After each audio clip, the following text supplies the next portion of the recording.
Selamat pagi teman-teman dari ITTS. Pagi. Wih, semangat sekali ya. Oke, pertama-tama pastinya saya ingin mengucapkan terima kasih ya, terutama kepada Pak Ono ya selaku rektor dari ITTS. Kemudian juga ada Bapak Agung Budi Prasetyo selaku wakil rektor 3 bidang humas, kerjasama dan kewirausahaan. Dan juga ada Bapak Tu Bagus Toykur selaku wakil rektor 2 bidang umum dan kepegawaian, dan Bapak Bambang Widodo selaku wakil rektor 1 bidang akademik dan kemahasiswaan atas waktu dan tempat yang telah disediakan untuk di AMD hari ini untuk berbagi sedikit insight mengenai perkembangan teknologi AI yang saat ini sedang dikembangkan AMD. Nah, teman-teman semuanya udah tahu AMD? Ada yang nggak tahu? Gak apa-apa kok. Ini gamer. Wih, gamer semua nih. Ada yang master AI, jangan-jangan. Oke, tapi tahu ya materi yang kita mau sampaikan hari ini tentang AI, karena pasti Pak Ono sudah banyak bercerita tadi ya tentang big data tadi ya. Saya sempat dengar sekilas. Sorry kalau saya datangnya agak telat ya Pak ya. Oke, jadi pastinya hari ini tim AMD senang sekali bisa membawakan topik yang lagi hype-hype-nya nih buat teman-teman di ITTS. Mungkin ada teman-teman yang masih ingat kira-kira kapan sih AI itu jadi begitu dekat dengan kehidupan kita sehari-hari. Padahal kalau kita lihat 5 tahun lalu, rasanya AI sering digaungkan, tapi kayaknya masih jauh. Ya enggak? Ada yang relate kira-kira kapan?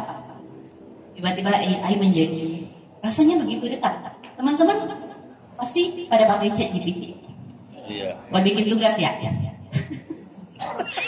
Ya, tidak dapat dipungkiri ya.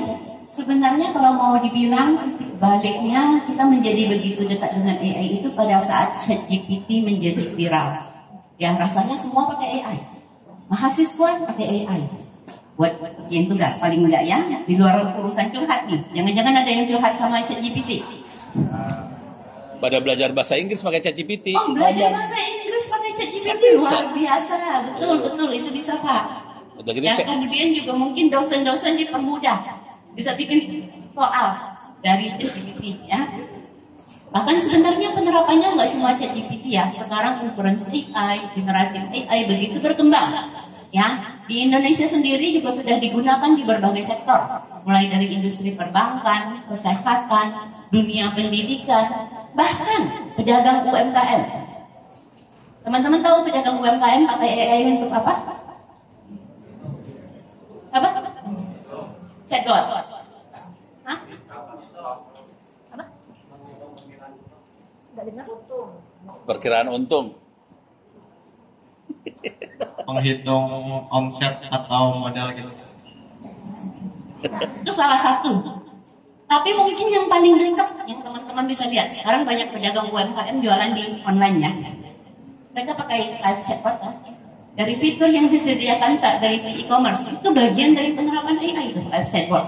Sehingga hanya pertanyaan-pertanyaan spesifik yang kemudian akan dijawab oleh manusia. Sisanya dari chatbot yang urus. Ya kan? Itu yang paling dekat nih. Nah, bahkan pemerintah Indonesia pun rasanya Pak Ono aware ya kalau sekarang sedang menyusun katanya AI roadmap nasional. Ya, yang mungkin di situ ada salah satunya adalah pembangunan infrastruktur untuk AI. Ya, menetapkan aturan-aturan penggunaan AI. Dan yang paling penting nih, menyiapkan SDM yang bisa menggunakan AI dengan potensi maksimal. Ya. Pertanyaan buat teman-teman, kira-kira apa yang teman-teman butuhkan untuk memaksimalkan potensi AI tersebut? Prompt. Oke, prompt yang benar. Server. Oke. Ini kayaknya semuanya di sini pakainya AI berbasis cloud sepertinya ya. Pada pakai ChatGPT. Pakai ChatGPT. Oke. Nah, kalau saya bilang salah satu yang juga penting adalah pastinya teman-teman butuh device yang bisa menjalankan AI dengan cepat, efisien, dan juga aman. Ya, setuju nggak teman-teman? Atau enggak kok, saya pakai smartphone aja bisa dari ChatGPT. Benar? Ada yang jawab begitu? Kalau teman-teman cuma pakai ChatGPT untuk mungkin tugas kalkulus saya bisa selesai deh gitu. Ya, atau misalnya cuma pakai untuk mengerjakan PR mungkin sih ini nggak ada masalah. Tapi kalau seperti yang dijawab teman-teman tadi, yang ini mau bikin laporan penjualan, teman-teman yakin mau setor data mentah penjualan teman-teman ke ChatGPT? Rasanya kurang aman ya, karena itu kan berbasis cloud. That means apapun yang kamu transfer ke sana, tidak ada perlindungan khusus untuk data-data yang teman-teman transfer, ya kan? Nah, inilah kemudian yang latar belakang nih, ya kemudian AMD, Microsoft itu melahirkan konsep yang namanya AIPC. Ada yang sudah tahu AIPC? Katanya gamer-gamer nih udah pada tahu AMD. Kalau ada yang tahu AIPC, saya kasih cendai notebook. Wih, notebook. Skala 1 banding 100. Gak usah malu-malu. AIPC. VGA, AIPC VGA. Dia bedanya apa dengan PC konvensional? Mikirnya GPU dia. Ketahuan. Oke. Ini PC khusus buat AI. Betul. Nah, ini Pak Ono ngerti nih. Enggak, maksudnya. Jadi, lu bisa jawab nggak PC khusus AI yang AMD apa? Belum tahu, masih belum pada tahu. Makanya mungkin AMD hari ini hadir ya untuk memberikan sedikit insight tentang AIPC ini. Jadi basically AIPC itu adalah sebuah PC konvensional, sama tetap butuh CPU, GPU, RAM, SSD, ya. Tapi dilengkapi dengan satu chipset khusus untuk mengolah AI yang disebut dengan NPU atau apa? NPU.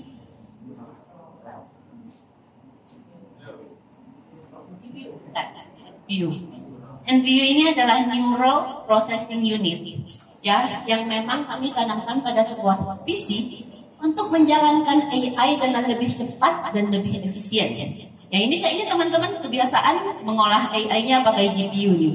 Benar, tugas AI bisa dikerjakan oleh CPU, oleh GPU. Tapi kenapa AI PC kami hadirkan? Ini terutama untuk segmen mobile PC ya, kayak laptop.